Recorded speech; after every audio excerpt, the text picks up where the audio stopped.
Thank you.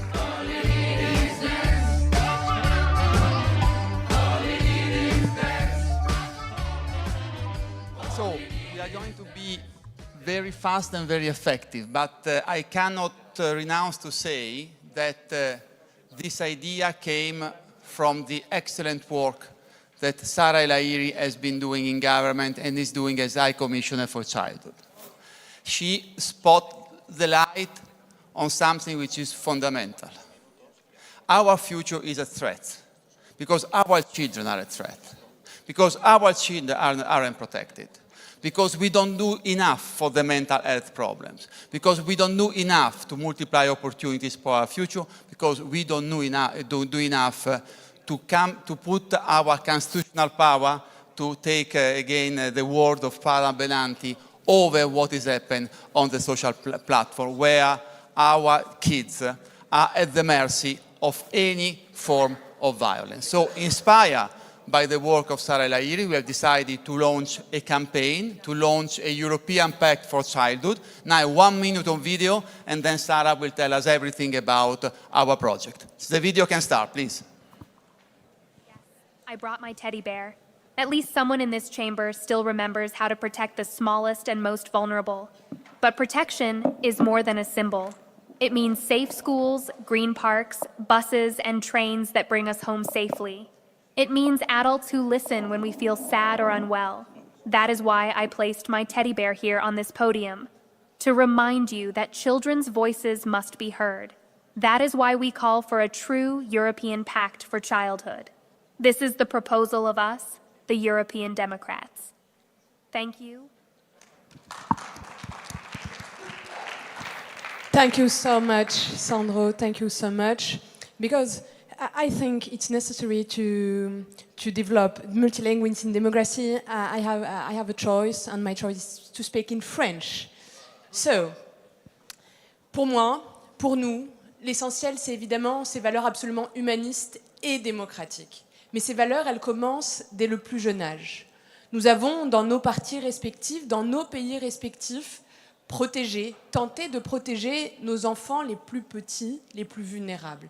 Alors, on parle d'éducation, on parle de santé, on essaye de lutter contre la malnutrition, dès la petite enfance, l'éducation, les soft skills.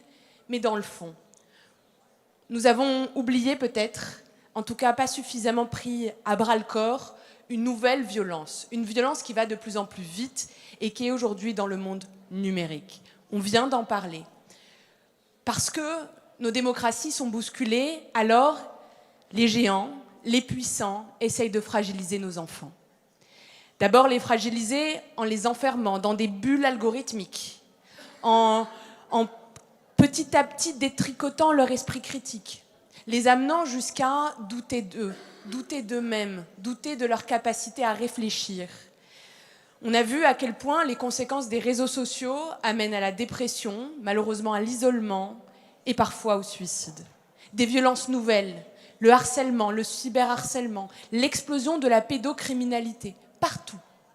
Parce que nous n'avons pas le pouvoir, nous n'avons pas encore le pouvoir de ces espaces qu'on a autorisés à rentrer chez nous, dans notre intimité, alors même qu'on parle de l'IA. Aujourd'hui, 1 enfant sur 3 de 13-14 ans dit que son meilleur ami est numérique, est une IA conversationnelle. Et il leur délivre les plus grands secrets, les plus grandes intimités. Que vont devenir ces données ? Comment allons-nous protéger ces enfants qui sont en train de se construire ? Leur cerveau n'est pas fini. Ils sont plus que jamais vulnérables. Ils risquent la manipulation, première et secondaire. Première d'abord, puisqu'on vient d'arrêter il y a quelques jours à peine un jouet, une poupée basée sur de l'IA, une poupée pour les enfants, avec qui on discute, une sorte de Beers, un nounours, et qui amenait à avoir des discussions sexuelles avec des enfants. On a quelques jours à peine arrêté dans notre pays, en France, des poupées pédocriminelles, distribuées par des géants, des marketplaces, pour assouvir, malheureusement, les plus grands des dangers, celui de la pédocriminalité.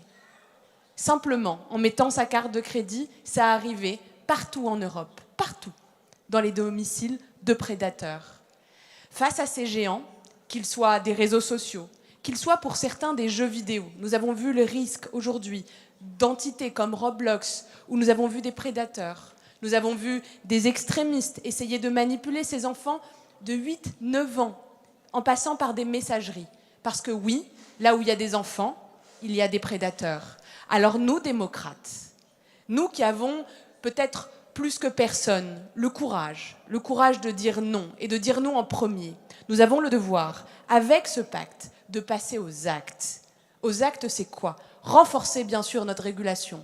DSA, DMA, Thierry Breton l'a dit, le président Bayrou l'a rappelé, nous n'avons rien de plus précieux que cette génération qui arrive et à qui nous souhaitons léguer des pays qui respectent les droits humains, la dignité, qui les protègent, qui combattent ces inégalités à la naissance, qui luttent contre les discriminations et les déterminismes sociaux. Mais comment le faire dans un monde virtuel dérégulé? Comment le faire dans un monde où on n'applique pas nos propres règles? Plus de 6000% de contenus pédocriminels dans le monde. La moitié d'entre eux sont générés par de l'IA. Alors face à ça, quelles pourraient être nos réponses? La première, faire du judo avec cette IA. Faire que la tech soit de la tech for good. Que cette IA, aujourd'hui où il y a des milliards d'investissements pour lutter contre la contrefaçon des grandes marques, parce que ces marketplaces protègent en réalité les grandes marques où il y a des intérêts, utilisent cette même technologie pour protéger nos enfants. Que cette IA qui aujourd'hui enferme dans l'algorithme n'ait pas le droit d'être aujourd'hui orientée par des GAFAM si elle touche des enfants de moins de 13 ans, parce qu'ils n'ont pas le pouvoir de distinguer, ils n'ont pas le pouvoir de la distance, d'interdire des fonctionnalités, oui, d'interdire l'échange et la messagerie quand ce sont des enfants. Parce que, encore une fois, il y a de la prédation. Face à cette prédation, la Tech for Good, celle qui sera notre acte, celle qui sera le rendez-vous à la rentrée au printemps, ce sera un ensemble de solutions pour nos pays, pour nos villes, pour nos enfants, où on aura réussi à réunir des chercheurs, des ingénieurs, des petits geeks, des génies de l'informatique qui feront de cette révolution numérique, en réalité, peut-être le plus grand des boucliers. Pour nous permettre, nous, au quotidien, dans nos villes, de bâtir des villes à hauteur d'enfants, des villes qui vont les protéger dans leur mobilité, avec de l'air plus sain, avec de la nature, avec de l'éducation, pour qu'on puisse reprendre le pouvoir sur la vie, leur vie quotidienne. Et au lieu de combattre face à des géants, nous aurons le bouclier créé contre eux, mais pour protéger nos enfants, partout dans le monde. Pour le coup, plus que jamais, cet acte a vocation à devenir plus qu'un pacte, mais une coalition. Et le président l'a dit et le répète, le meilleur moment de dire non, c'est le premier. Merci beaucoup. Thank you. Thank you. Thank you, Sarah. We launch officially the European Path for Child. We count on you all. Thank you.